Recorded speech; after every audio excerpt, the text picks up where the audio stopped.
Hey guys, welcome back to another episode here on the membership program. This week, I want to take a closer look at Marvell. They did report earnings and they did have a nice earnings dip. Is this a buying opportunity? Spoiler alert, I do think so. I'm really liking Marvell at these prices. This is not a company I own in my portfolio, but it is one I'm planning on adding this week on Friday when I do most of my kind of weekly purchases. So Marvell is kind of, it is I'm definitely going to buy Marvell this upcoming Friday if it stays at current prices. So on today's episode, guys, what I want to do is take a closer look at just their earnings overview and maybe a little mini deep dive on the company for those that might not be familiar with Marvell. And if you guys haven't seen, I did create a Discord channel for the community. This community is just growing, right? I think we're a nice amount of members in, about 15 members in the kind of Discord in the community in general. So if we all join the Discord, I do believe we can definitely share a lot of great insight. So make sure to join the Discord. I will post the link on the bottom. If you guys have any issues joining the Discord, just let me know on the comments and we'll try to handle that. So now let's take a closer look at their overview. So Marvell, ticker MRVL, just reported earnings. They did report on Thursday, and we can see in the past 5 days, the stock is down roughly 7.5%. Most of that dip is coming from Friday, from their earnings. Their earnings, I do believe the stock dropped over 6% on Friday. And if we take a closer look at valuations, right, Marvell doesn't seem that crazy. Marvell's forward PE ratio, which is this upcoming at the end of this fiscal year, would be 34.76. And for forward PE ratio, so the next fiscal year, so about a year and a half from now, their forward PE ratio is 22.7. And this is a company that deals with data infrastructure networking solutions. And I do believe they have numerous growth opportunities. So for a growth company sitting at that type of forward 1 year PE ratio is not that crazy. If anything, if it was to ever get into those low teens, so even an extra 10% drop on the stock price from where it is right now, which would take it to a stock of a price of maybe like $47, $48, I think that's even a better buying opportunity. But if we take a closer look at their earnings, we can look at the numbers. First thing, earnings per share adjusted were 33 cents, which beat analyst expectations by only 1 penny, so nothing too crazy. Revenue fell 11.6% to $1.34 billion versus analysts were expecting $1.33 billion. So we can see very inline guidance in both earnings, even though they beat. It was only by a penny. Revenue they beat, but they only beat by about $10 million. So very in line. Very similar for their guidance of quarter three. Their earnings per share expectations and their revenue expectations were pretty much in line with what analysts are expecting. And I do believe this is one of the reasons maybe Marvell's stock price has taken quite a dip of that 6-7% after earnings. This is after NVIDIA reported earnings on Wednesday. So everybody must have been excited about AI this, about AI that, and was hoping that Marvell would kind of beat analyst expectations. I mean, we can see here in their report, actually, that the stock did a nice increase on Wednesday, most likely because of NVIDIA's earnings. But that wasn't the case. Even though this company is benefiting, and we're going to see a quick AI update in a bit, they are benefiting from AI. It's not necessarily the type of benefit like a company like NVIDIA is getting. A quick background check on Marvell for those that are not familiar. We can see quarter two revenue, 1.3 million, down 12% year over year. It is up sequentially, though. Non-GAAP earnings per share were down 42 cents, but it was up sequentially as well. So this is a company that's really facing some form of inventory corrections. On the bright side, we can see that those inventory corrections might be improving as we are seeing sequential improvements, at least compared to last quarter. The great thing that I like about Marvell is most of their revenue comes from the data infrastructure market, which represents 87% of total revenue. For those not familiar, their data infrastructure revenue consists of their data center, their carrier carrier infrastructure, their enterprise networking, and their auto and industrial end markets. They do mention that the ones that are growing the biggest are data center revenue, which grew 6% quarter over quarter, and their cloud growing 20% quarter over quarter. In a bit, I will explain some of the solutions that they're using for these markets so we can understand them a little bit better. In the enterprise networking, their revenue unfortunately declined 10% because of inventory corrections. Their carrier revenue declined 5% quarter over quarter. Again, we have kind of that inventory correction. It would have been a lot heavier in forms of decline there, but they are seeing a nice amount of growth of 5G at least this quarter, but that's something we're going to have to take a closer look. Another kind of yellow flag that appeared there. And then they mentioned their automotive industry and industrial revenue grew 23% quarter over quarter, with the automotive continued strong growth. Again, another industry that's doing good right now, but they did kind of give us some form of yellow flags for the upcoming quarters that we will discuss. Here's just a better chart of their quarterly revenue. Like I mentioned, I really do enjoy that a good portion of this company's total revenue comes from data centers, the enterprise, and the carrier infrastructure, right? So those are big, big positions, and obviously the automobile and industrial market as well. We can see kind of this over inventory correction in macroeconomics affecting revenue in the past 4 quarters. But hopefully we're kind of making that way back up, and I do believe that's where we're at right now.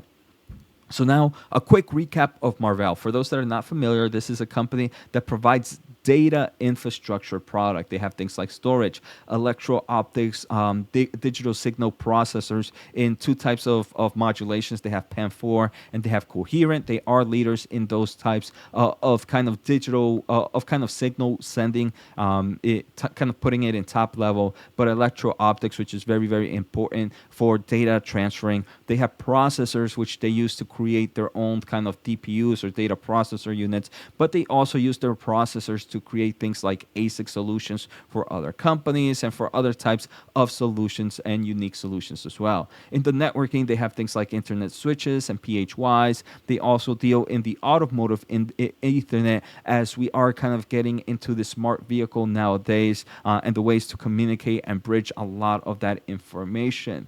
Like I mentioned, one thing I do enjoy about Marvell is that it is a semiconductor company, right? It's a networking company, but it is through the semiconductor market, just like how NVIDIA is an accelerating company, but they are a semiconductor that creates their own silicon. So here we can see Marvell, they do have 5 nanometer, even 3 nanometer platforms. They design their own systems and softwares. They have their own accelerators.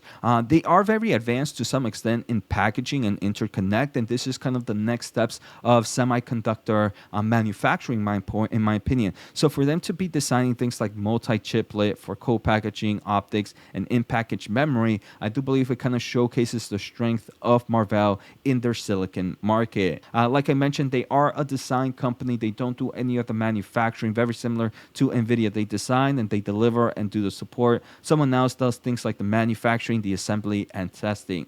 And here are some of their solutions. For example, in the cloud market, they have things like optical interconnects with their DSPs. They have switching with their switch product line. They have compute, security, and storage. With compute, they do have kind of a processor from their Octane. Like I mentioned, they create a lot of semiconductor solutions. For their security, they have a lot of kind of things like the Marvell Liquid Security, and then they have the Bravera, which is good for security, for storage. In the industrial leading 5G carrier, they have their DSPs, again, their digital signal processors. They have their kind of processors in general to help with distribution and everything else. And then they have other types of switches and stuff like that. Here we can see them in the automotive market. They have their bridge line switch. They have their PHY switches and other solutions to help transfer and move that data. So again, this was a very, very quick top level of what Marvell provides. And I do believe this is definitely a growing industry, especially thanks to AI, especially thanks to smart items in general, like smart vehicles, also smart robotics, automation, and numerous things. And the amount of data that needs to be transferred is super, super important. So Marvell is definitely making it into one of my top favorite semiconductors with valuation as well. Obviously, this can't be an episode if we don't talk about AI updates, and I do believe this is the growth opportunity for Marvell. I think the main reason Marvell stock price is down is for some reason investors are expecting a lot more growth, and I do believe that's creating, now that Marvell isn't kind of showcasing that growth, a lot of investors are saying, hey, look, maybe this is boring, maybe let me go look somewhere else. I'm looking for the next NVIDIA. So I don't think this is the next NVIDIA. I don't think it can benefit to the ways that NVIDIA is benefiting right now through AI, but I do believe it can be a nice tailwind where it can help it grow nice double-digit revenue yearly, right? Where NVIDIA is growing at triple digits, right? So I don't think that's going to be the case for Marvell, but I do believe this is a nice tailwind, especially in the short term of things. If we take a closer look in their quarter two, they did mention that they did be or kind of met midline expectations because they did see stronger drive in their AI products, mainly in the cloud infrastructure. They are also guiding an accelerated sequential revenue growth in quarter three. And they do mention that the AI demand increase is now expected to exit fiscal year 2024, which is this year for them, at over $200 million a quarterly run rate. That means that on an annualized based run rate, that would be over $800 million in revenue. So already the AI market is already roughly 10% of this company's quarterly revenue, and it is growing at some impressive levels. They did mention that they were able to outperform their guidance in this end market, and they were talking about the clouding and the data center market because of their optical products to meet the continuing expansion of cloud AI deployments.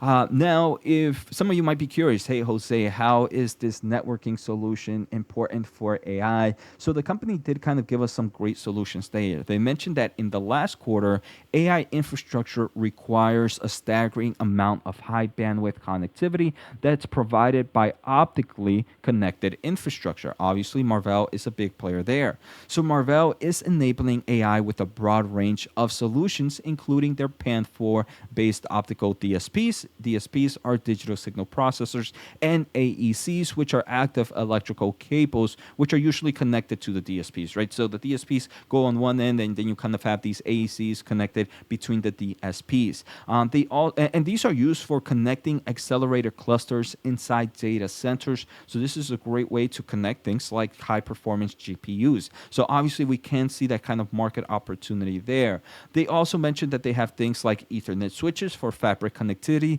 inside data centers and custom silicon for compute acceleration. For those that are not familiar with PAM4, this is just a modulation scheme, and this PAM4 is enabling things like 400G to 800G short haul transmission. So it's more of just like a networking thing.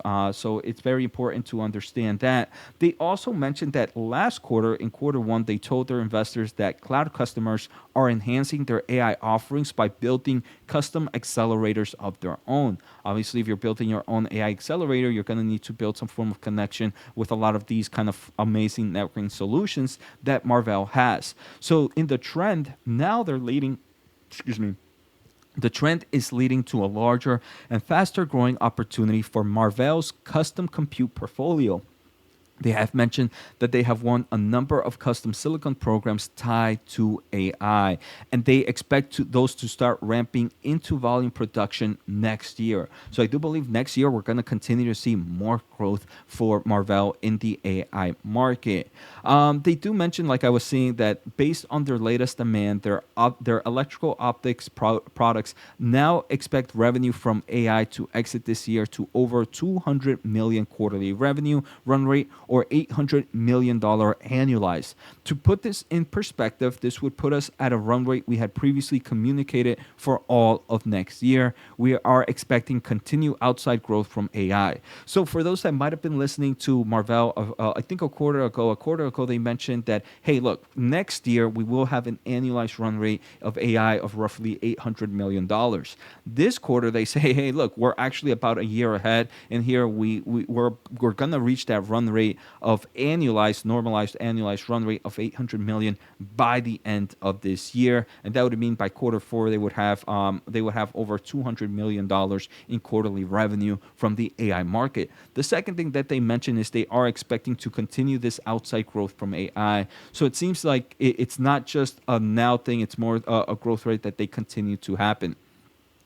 And that was actually one of the questions that analysts asked during the Q&A session. They were like, hey, look, so you're kind of seeing this big surge happening during the back half for AI. Do you think this is going to sort of have a linear rate throughout the year, or does it kind of flatten off? So the question was pretty much, hey, look, you're going to see a lot of growth in AI at the end of the year. Is that just more of that revenue that was planned for later next year just coming a little bit faster, and after that revenue comes in, are things going to stable out? And overall, the CEO mentions that no, they do believe that this is going to continue to grow on a quarterly basis and will be at a higher run rate throughout fiscal 25 each quarter. So pretty much he's saying that, hey, look, this is not just revenue coming in a lot earlier and then kind of not coming at all afterwards. Revenue is happening a lot faster, and we're seeing that improve and improve over the quarters. So the AI space is here to stay, at least for now. Now, I want to take a closer look at the weakness and outlook. They do expect revenue, and this is some of the things that I believe is also affecting the overall stock.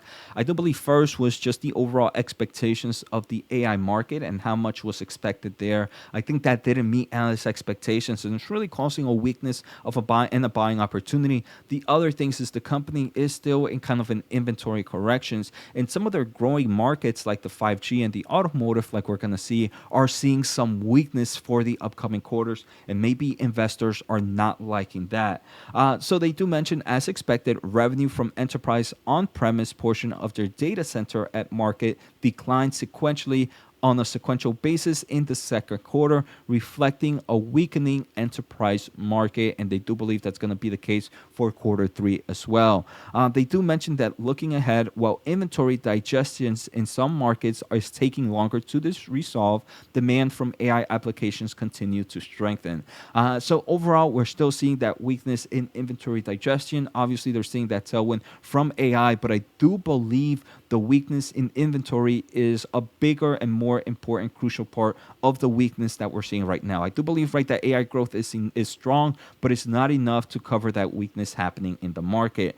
Now, looking ahead to the third quarter, they expect sequential revenue growth from overall cloud to accelerate thanks to the growth of AI. Enterprise on-premise is expected to continue on a trend down.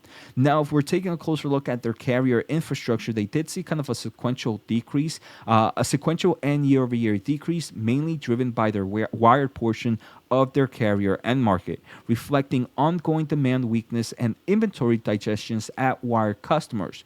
But they did see kind of a nice growth in their wireless market, and they are expecting additional growth in the third quarter. Now, they do mention one thing, though. They are saying that the 5G upgrade is really helping this company in forms of that wireless connection. That's why they're seeing that revenue has grown a nice amount on a sequential basis, and they expect quarter three to kind of see that growth as well. But they are now seeing that a number of regions are starting to finish their initial phases of 5Gs, and they are taking kind of a pause due to challenging macroeconomic environments. So now they do expect to see a significant, and that's the scary part, a significant sequential reduction in their wireless revenue in the fourth quarter. So obviously we are seeing some factors there. 5G is here to stay, right? So they kind of mentioned in the long term they don't see much of a pain from there, but in the short term it does seem quarter four we'll see a nice amount of weakness here in the wireless market. There was another question, for example, in the storage business is seeing a delay in the recovery because of inventory issues out there, and obviously there is some tailwinds from the AI market, but the CEO was pretty much mentioned that even though we have these tailwinds coming in for the storage market, we still have too much inventory to work down, and that's really kind of the main model here. And I think that something that scared off investors, especially in the storage market, they do mention that this kind of recovery that they were expecting in their storage solutions is taking a little bit longer than they had modeled. And I wonder if investors are saying, "Hey, look, you made a mistake in this model here for the storage market. Now you're saying that you're going to see some weakness in the networking market for the wireless product." How do I know you're not going to make that same mistake in modeling, and we're going to be here in a few quarters and you're going to tell us, hey, look, your models were wrong and they're actually taking a little bit longer. So that's definitely something that investors should think about. I want to say at the end of the day, Marvell is definitely a leader in the space. So while most of this might be short-term pain and might be giving us buying opportunities, I do believe in the long term, things can be really, really strong for this company. They do talk about the automotive market. They mentioned that in the automotive internet design wins, they won multiple top 10 automotive OEMs during this quarter. And looking at the third quarter of fiscal 2024, they project revenue from their auto and industrial end markets to be flattish sequentially. So again, we are seeing now that weakness in those end markets, the auto and the industrial, which were previously growing at some crazy, crazy levels. So there's a lot of things happening that are slowing down Marvell right now. I do believe that's the main reason the stock price took a nice hit, that AI expectations, but also that weakness in a lot of their markets. Like I mentioned, a lot of these markets, they are pretty much the leaders in. So I do believe we are just gonna, within the next few quarters, we might even get better buying opportunities. But I believe at these levels, Marvell looks pretty attractive to me. One more slide before we just kind of end this episode. I want to take a closer look at some of the products that they announced. For example, in quarter two, they did launch Orion, which is a coherent DSPs, the industry's first at 800 Gs. They also launched Colors 800, which is the industry's first 800 AG, ZR, and CRP pluggable modules. Again, pretty much going with that Orion.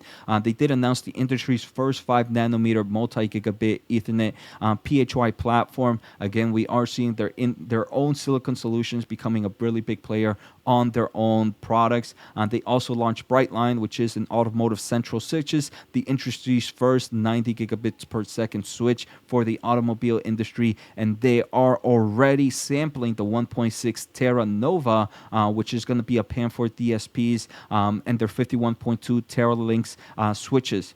So they are kind of sampling those. I do believe they mentioned they are going to talk a little bit more about those in October, but we can see Marvell is definitely the first in the market for a lot of these high-speed solutions, especially the ones that are needed in data center market.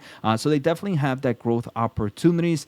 They do mention that Marvell is the market-leading PAM4 optical DSPs, and they are indispensable for the pluggable optical module ecosystems that cloud customers relied upon. Like I mentioned, they are shipping the industry's highest speed 800 gig PAM4 DSPs in high volume for several quarters, and they are beginning sampling of their next generation, the 1.6 Tera platform. So a lot of great solutions here. I do believe that this market has numerous opportunities. They did announce that they already kind of released their first 5 nanometer multi-gigabit PHY platform, and they are saying thanks to their silicon solution, this will become the building block for multiple standalone products, integrated system on chips, and custom ASIC solutions. So this company has numerous growth opportunities here in the networking market. A quick look at financials. Unfortunately, the company does have a nice amount of total long-term debt, but they seem to be paying that off.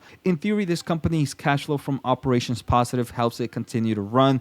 I wish they continue to pay down that debt. They are paying down over time, but if there was one red flag for me, it would be this right now. But this company is already in a high enough inventory correction market, or they're seeing kind of this major headwinds in the industry, that for them to still be on a nice cash from operations positive, it kind of gives me some form of, hey, look, or confidence that they will be okay even with that amount of debt.